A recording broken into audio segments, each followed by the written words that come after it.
So you are Bill Fletcher, and you were in the Navy. Yeah. When did you go in the Navy? 1937, 37. October the 17th. Wow. So how old were you? Do you remember? 17, And you didn't have to lie about your age. You actually were. 17th of October. How come you decided to go in the Navy? Oh, well, I'll tell you, that's a story. My father and brothers were all loggers in the area here. They worked in the woods. And so that was going to be my job too, according to my dad. He got me a job and all that stuff. And I really didn't care much for it. Boy, that work is hard, you know. So close by in a little town called Raymond, you know where it is? Yes, sir. The destroyers would come in there on holidays and stuff. And, you know, I liked what I saw on there. Those sailors come out of there all happy and full of pep, and usually a girl on her arm, and having a lot of fun. And I said, why don't I do that instead of this logging business? And so I did. I went in the Navy just as soon as I was old enough. 17-year-old. 17 is the age, and I went just a few days afterwards. Still wet behind the ears. Beg pardon? Still wet behind the ears. Just a young pup. Yep. Just a kid. That's right. I sure was. And I found that out as soon as I got in. So you had to do boot camp then? Oh, yeah. I went from there to boot camp, and from boot camp to a battleship. Let's talk about boot camp. What do you remember boot camp? Oh, I remember it very well. Yeah. Well, I never was really fond of my life in school, and in the little town of Lamam. Did you ever hear of it? Mabel backwards. Did you know that? Mabel backwards. Oh, Yep. Oh, sure. Yeah. Well, I never was fond of that. And so when I went to the boot camp, they had all kinds of everything there. They had discipline and stuff, but I was raised in a disciplinary situation. My dad was strict to us kids. And so I didn't mind the discipline much. And I liked the ice cream sundaes and the movies every night and all the things that they offered. And I thought, and I liked the chow. I liked what they fed me. And I never complained once about it. I liked it. So. A lot easier than tying choker. Beg pardon? A lot easier than tying choker in the woods. Yeah. I never cared for the woods at all. Well, my brothers and dad and all my friends at home went that way. That's fine. But I took the Navy. So after boot camp, you got stationed? I got assigned a battleship. Big jobber. Which one? Do you remember which one you were on? The Colorado. USS Colorado. Big ship. I spent 4 years on that ship. It was a good one. Lots of discipline. Lots of bright work to shine and things like that. But I got my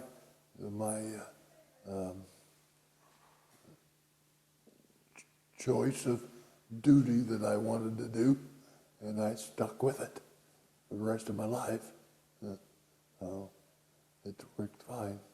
And what was your duty? What was your job? Well, when I first went aboard the Colorado, I just went to the deck force like most of the other boots did, out of boot camp. And then I looked around and decided that I'd like to be a cook, a ship's cook. And that's what I did. I went to the galley. Wow. And I learned to be a ship's cook. and a darn good one. So, and I just went from there. The rest of the time I was in the Navy, plus all the time I went to college, I worked at that job.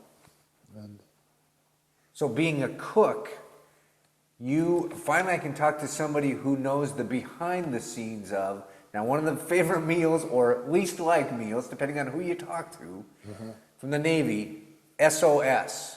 oh, SS, Do you know what I'm talking about? yeah, right. What's wrong with it? Well, as I said, I've heard people either love it or hate it, but everybody in the Navy knows SOS. SOS, right? SOS and foreskins on toast, about the same thing. Different objects. The other one I heard was a bear on a raft, but I can't remember what that one was. Barrel on a raft. And I don't. Barrel on a raft. I don't remember that either. I Now- remember hearing it. I can't. Did when you were cooking on the ship, did you ever have to cook out in the high sea where the ship's being? Oh, sure. So what's that like being in the galley during something Oh, like that? that's not easy, but you learn to do it. You know, you learn to do it. Where the things that are put on the decks, like barrels of grease and flour and things like that, back and forth. It slides for you, and so you try to secure them the best way you can.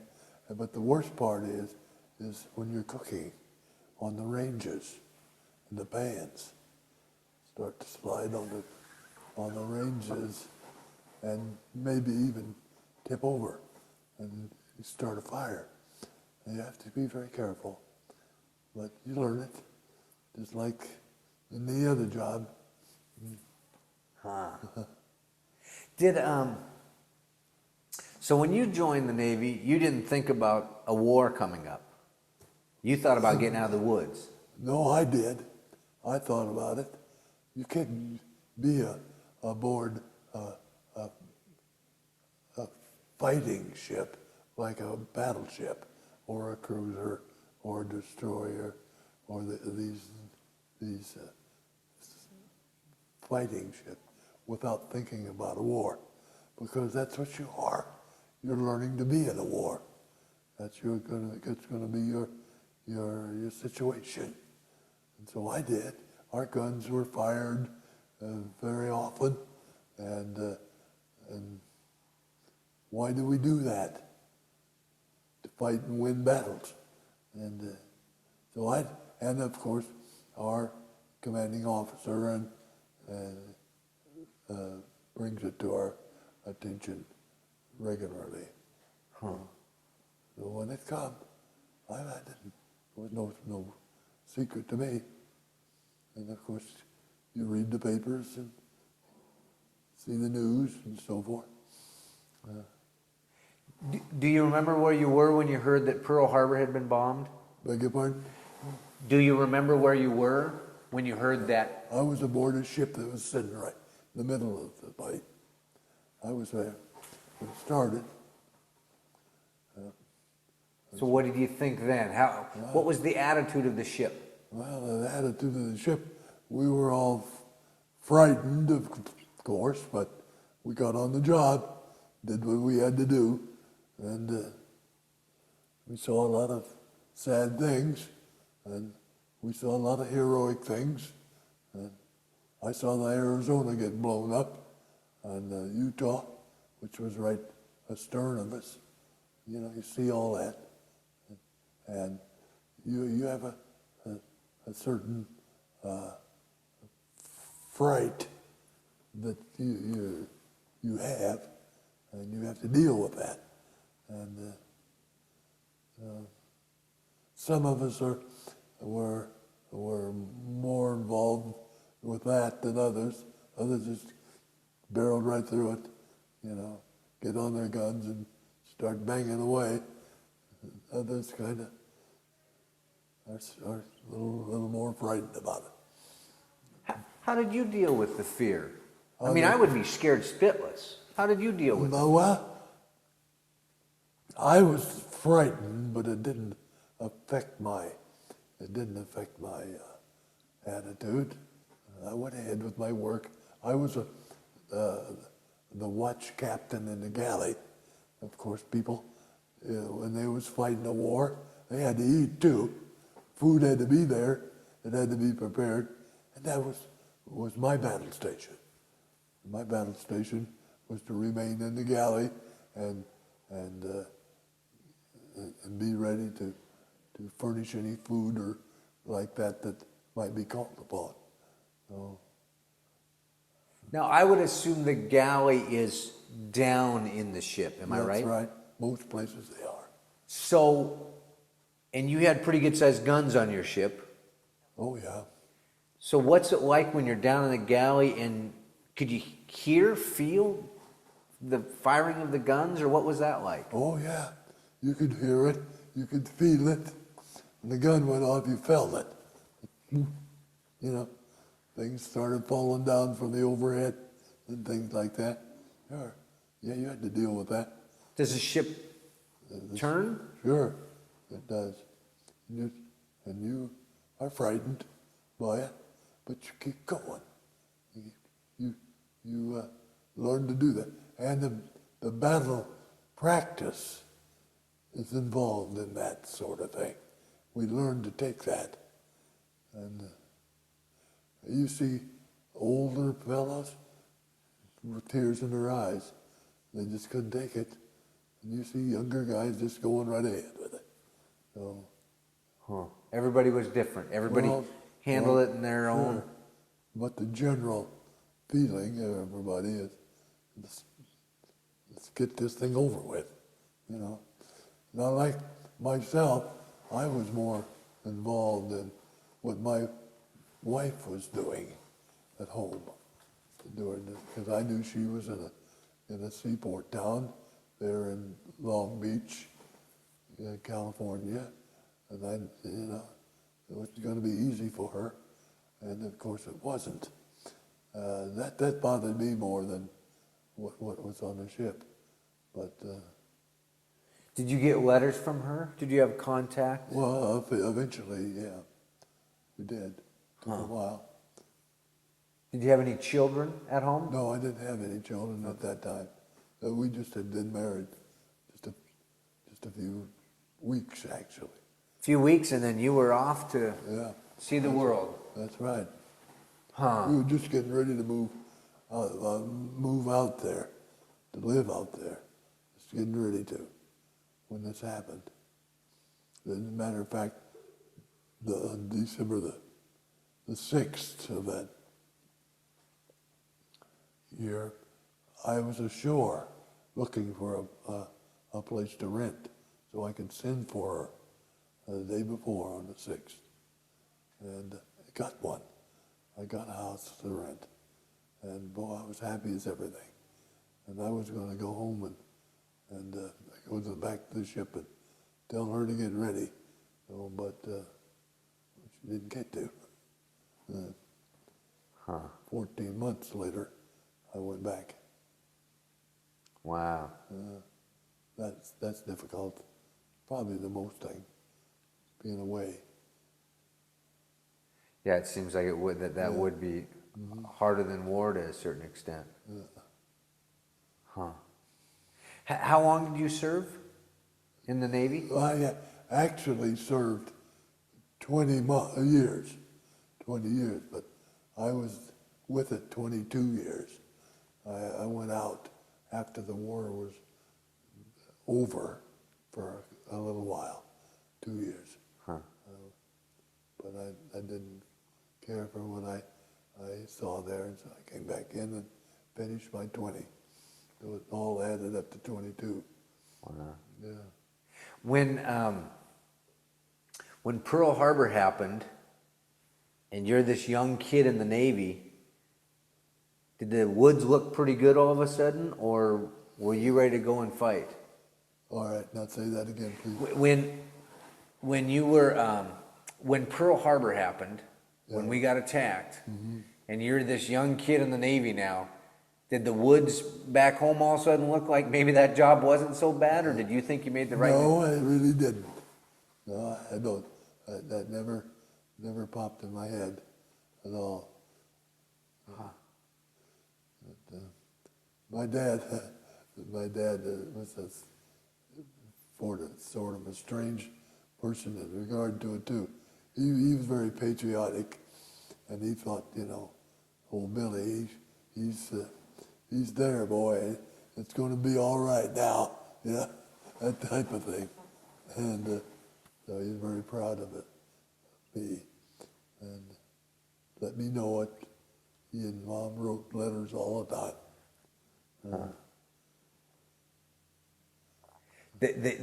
Did your I know that if parents had a child in the service, you could hang a flag in your window or something like that. Yeah. Did you know about that? Yeah, they did, but we didn't do that. My folks didn't do that. Because I talked to one gentleman last week in Eastern Washington, and he didn't go in the service. He was an only child, and his mom was mad at him because she didn't get to hang the flag in her window. Yeah. It's like, hey, Mom, I could be shot at over there.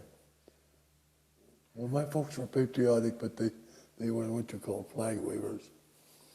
There's a difference, Yeah.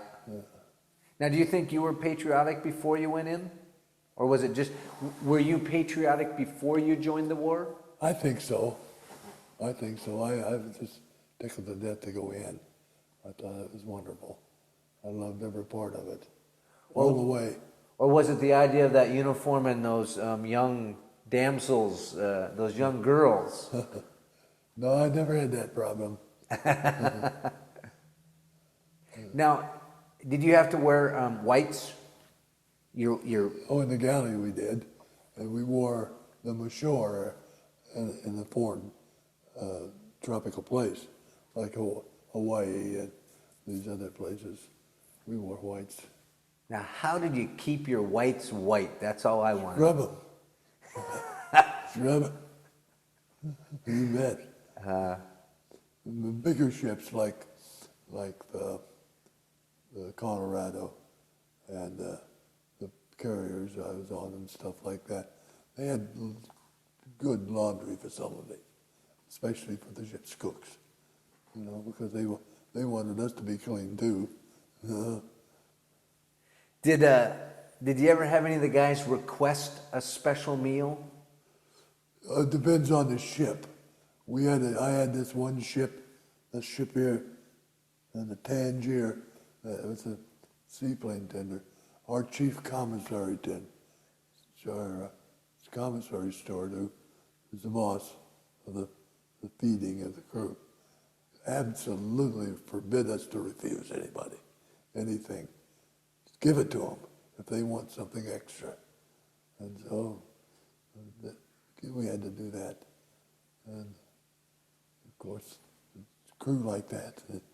And then you see a ship, like you say, it's just a regular city, but there's all kinds of stations and what we call watches, where you go on watch 24 hours a day to keep the thing running, keep everything going.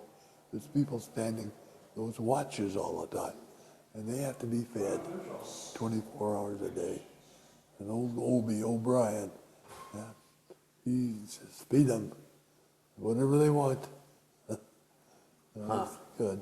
That's the way to keep your crew happy. Yeah, that sure was. Was there ever a shortage of food, or did you always have enough? Oh, yes.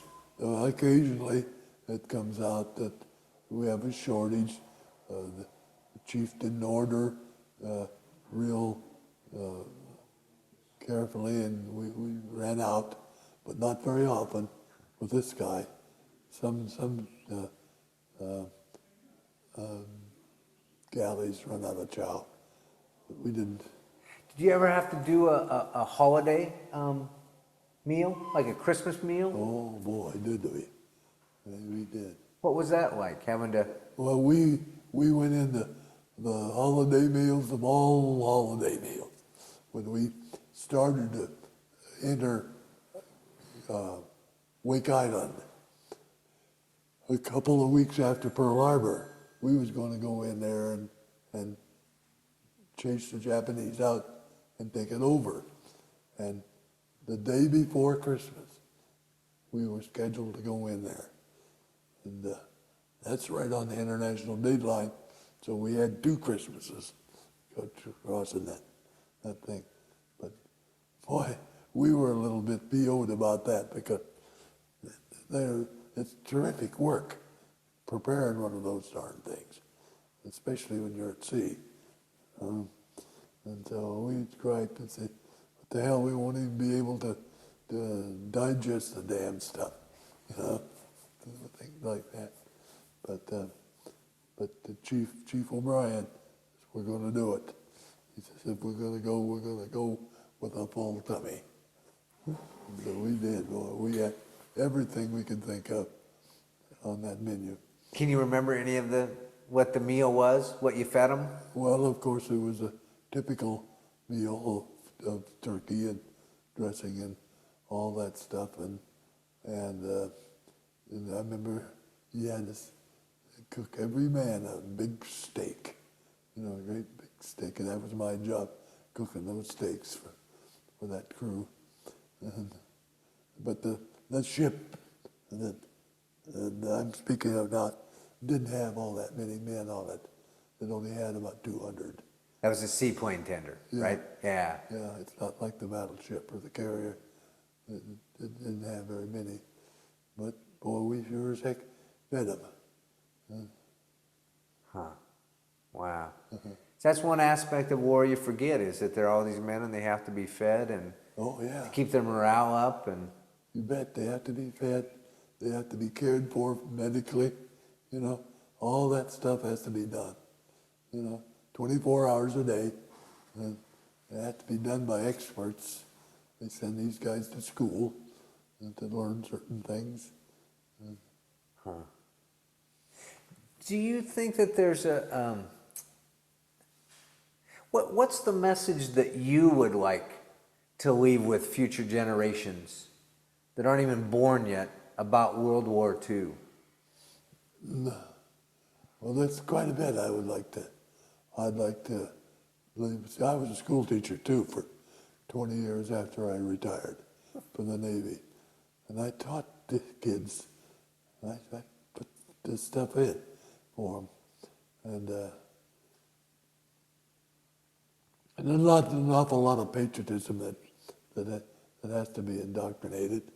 They learn to love their country for certain specific reasons. That's to be pointed out, and to the kids, and then of course there's barrels and barrels of fun that you point that out. It's not hard to do. My 2 sons went right in. They liked it, boy. They liked it real well.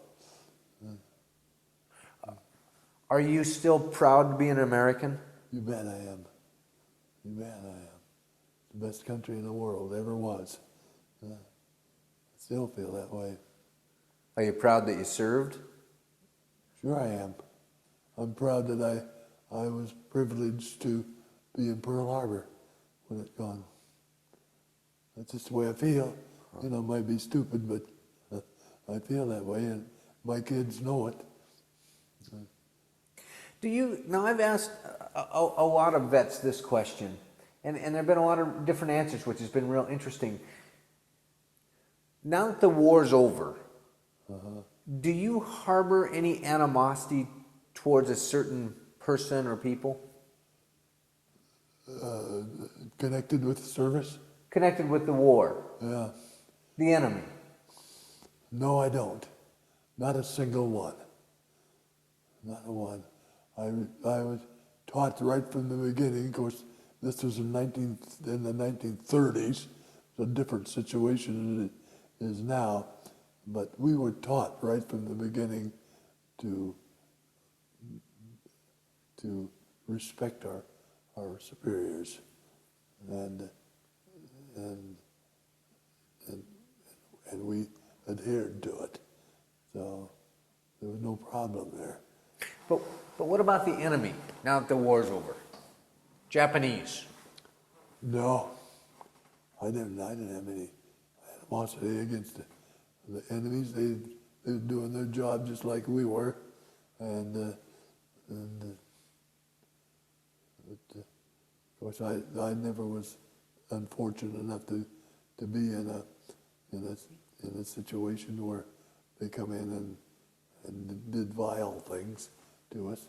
But in the same token, we knew our guys were doing the same thing, so probably just as bad. No, that never bothered me a bit.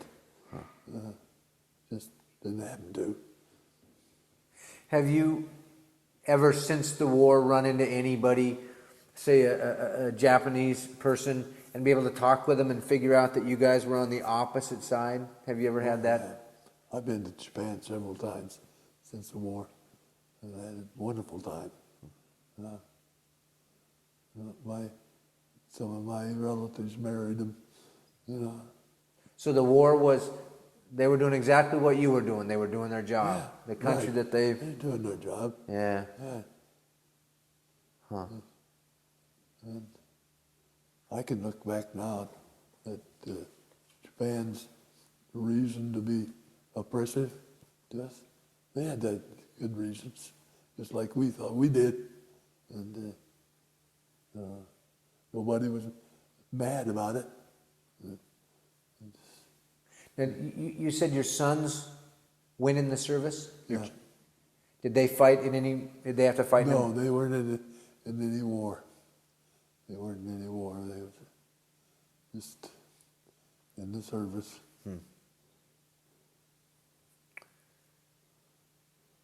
My wife was a real good sailor's wife.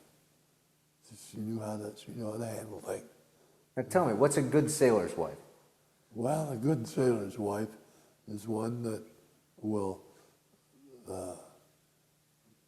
back their husband up when he has to leave, when he has to stay apart from her for